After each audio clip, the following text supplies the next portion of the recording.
And he said that they should stand with their weapons and they're not killed. And that the shade, the darkness would rise over them. So there was much killing done until there was a great amount of bloodshed. The young children saying, Musa, pardon, pardon, pardon. And Musa wept, and the Tawbah was sent down, and the weapons were raised, and the darkness was brought away from them. Those killed for their idolatry that day were 70,000. Qatada said, those who may have been killed by accident in the course of dispensing the justice were martyred. And those who lived, their repentance was accepted by doing what they were commanded. Close quote. So you see now, 3 million people, or close to that number, come out of the land of Egypt.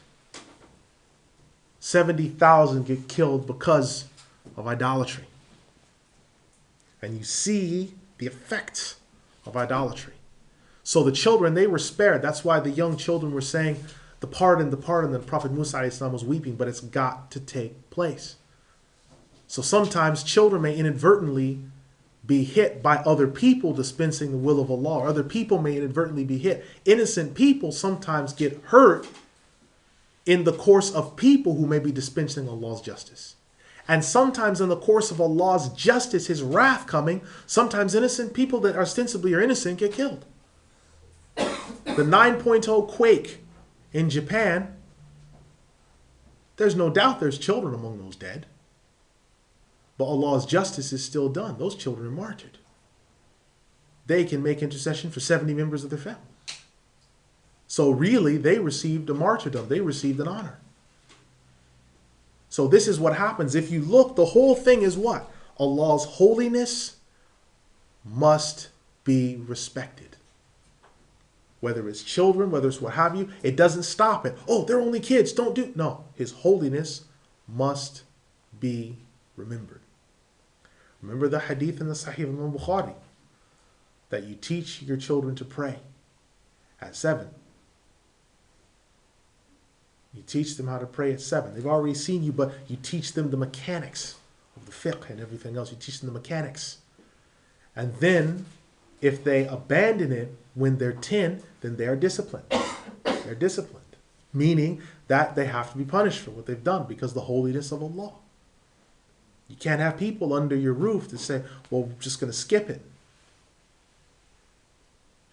Allah's holiness is sacrosanct. Al-Qudus, the most holy. As-Sabuh, the blemishless. Yeah, but they're 10 years old. Yes, but at this age, they're what are called mumayyiz. They're able to differentiate between wrong and right. So by the time they get to be 15, where they're adults, they know the revealed law. I know what they're saying. When you're 18, you know, you're an adult. Don't care. We're not interested in that. We're talking about the revealed law.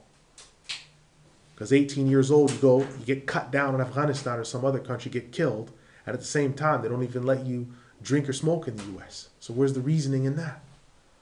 You can die for your country, but you can't drink for it. See, these are some of the problems with making the decisions that the Americans have. But no, the revealed laws, all the judgments at 15 are upon you.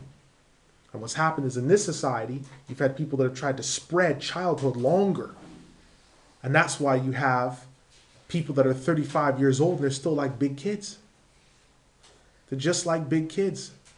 They get married to sisters that, alhamdulillah, Allah causes women to mature earlier. So they're mature, 14, 15, 16. Their mind, where it's headed, they know where they're going. The sisters are married to big kids.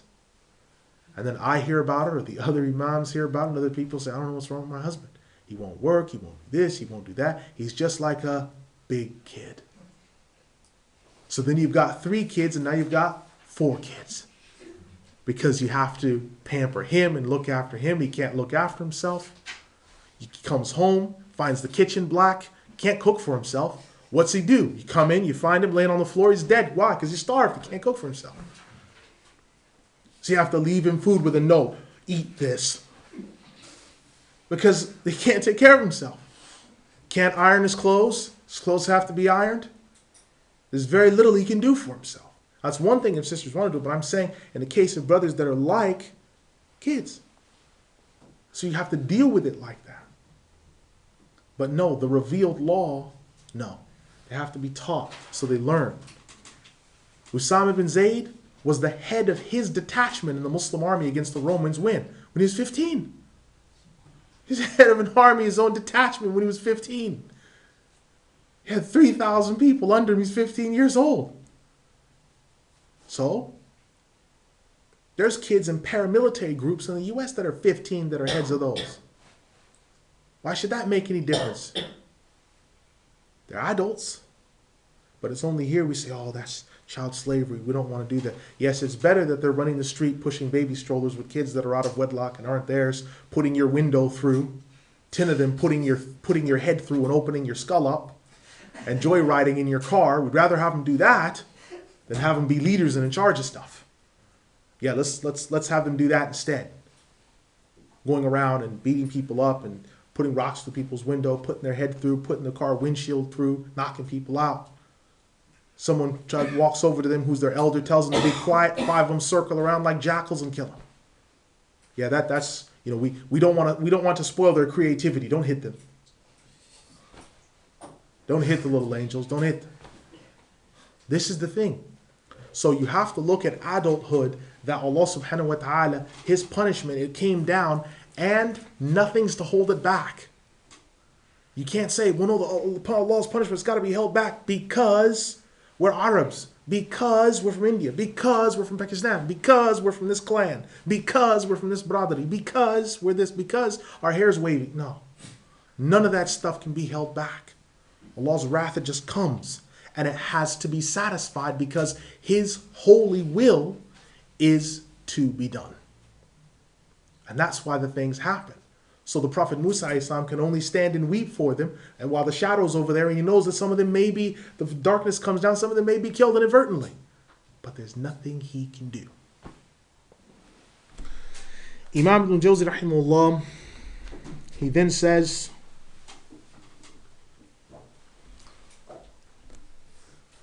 quote, so we remember the words of Allah the Exalted when He said, وَإِذْ قُلْتُمْ يَا مُوسَى لَن نُؤْمِنَ لَكَ حَتَّى نَرَى اللَّهَ جَهْرَةً فَأَخَذَتْكُمُ الصَّاعِقَةُ وَأَنْتُمْ تَنْظُرُونَ ثُمَّ بَعَثْنَاكُمْ مِنْ بَعْدِ مَوْتِكُمْ لَعَلَّكُمْ تَشْكُرُونَ وَظَلَّلْنَا عَلَيْكُمُ الْغَمَامَ وَأَنْزَلْنَا عَلَيْكُمُ الْمَنَّ وَالسَّلْوَى كُلُوا مِنْ طَيِّبَاتِ مَا رَزَقْنَاكُمْ وَمَا ظَلَمُونَا وَلَكِنْ كَانُوا أَنفُسَهُمْ يَظْلِمُونَ.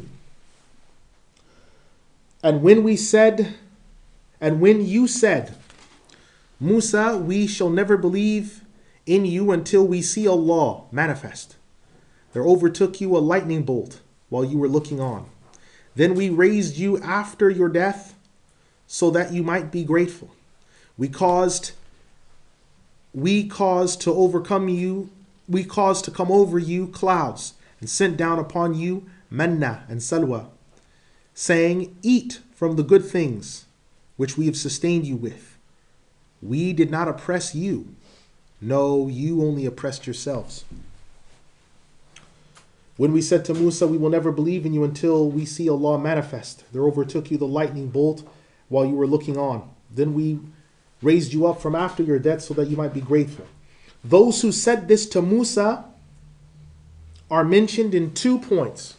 One is that they were the 70 elders that had been chosen by him. This is said by Ibn Mas'ud and Ibn Abbas. Secondly, they were all of the children of Israel except those who Allah had exempted, as stated by Ibn Zayd. He said, and that is because there came to them the book of Allah, and they said, by Allah, we shall not take hold of your words that you say until we see Allah manifestly. So he said, this is my book. This is my book. Now, according to them saying that they wanted to see Allah manifestly, that means two things. One is according to how they understand, in a form as they understand. And this is stated by Ibn Abbas and Abu Ubaidah. Secondly, that they wanted to see a clear vision of him. Show us him without him being veiled from us. We don't want anything veiled from us, meaning. So it said, so-and-so has manifested his disobedience, meaning that it's not veiled from the people. He did it boldly and brazenly in front of them.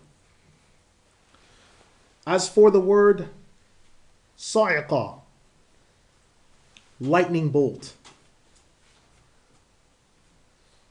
this means that they were hit by the lightning bolt, the people that said this, and killed. The proof of this is when he said, so we raised you up.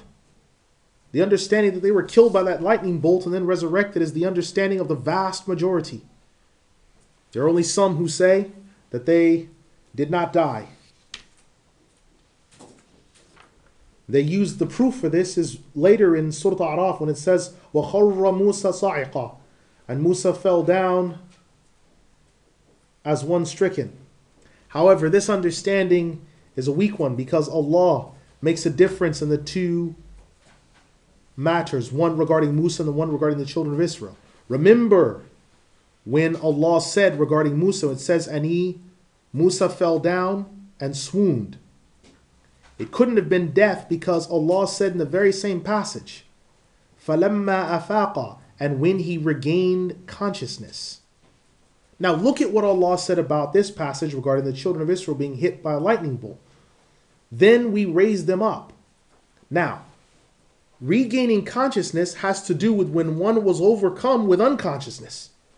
And resurrection is for the dead. So, the lightning bolt that hit those people was a lightning bolt that killed them. And this is the clear understanding of the vast majority. As for the statement, and you were looking on, there are 3 points to it. It means that they were looking at one another while they were about to die. Secondly, while you were looking to the living, it happened. And thirdly, you were awaiting the punishment, how it was going to come to you. So a fire came down. The lightning bolts referring to a fire that came down from the sky and burnt them all whole.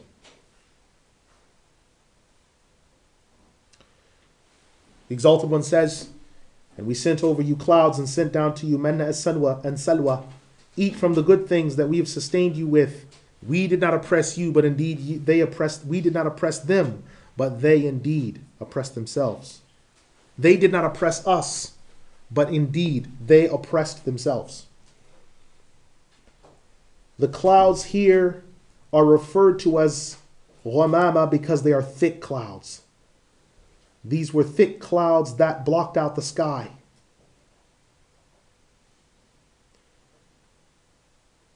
Now, regarding the manna that was sent down, there are 8 points that need to be remembered.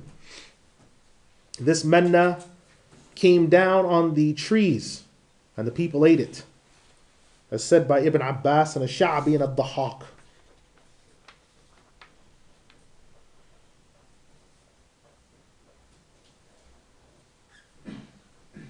The second is some have said that it looked similar in size to the tangerine, as said from Ibn Abbas and Muqatil.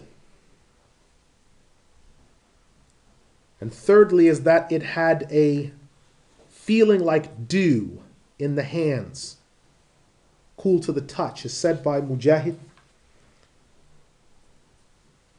And fourthly, that it was quite thick and viscous, mentioned by Ikrimah. And fifthly, that it could be drank, it could be taken as a drink. Abu al-Aliya al-Rabi' ibn Anas said this. And sixthly, that it was a type of thin bread. It was like corn, or maybe like a wheat cracked bread almost, as said by Wahab. And seventhly, sometimes it was flimsy, like sometimes it was viscous, sometimes it was viscous like honey, as said by Ibn Zayd.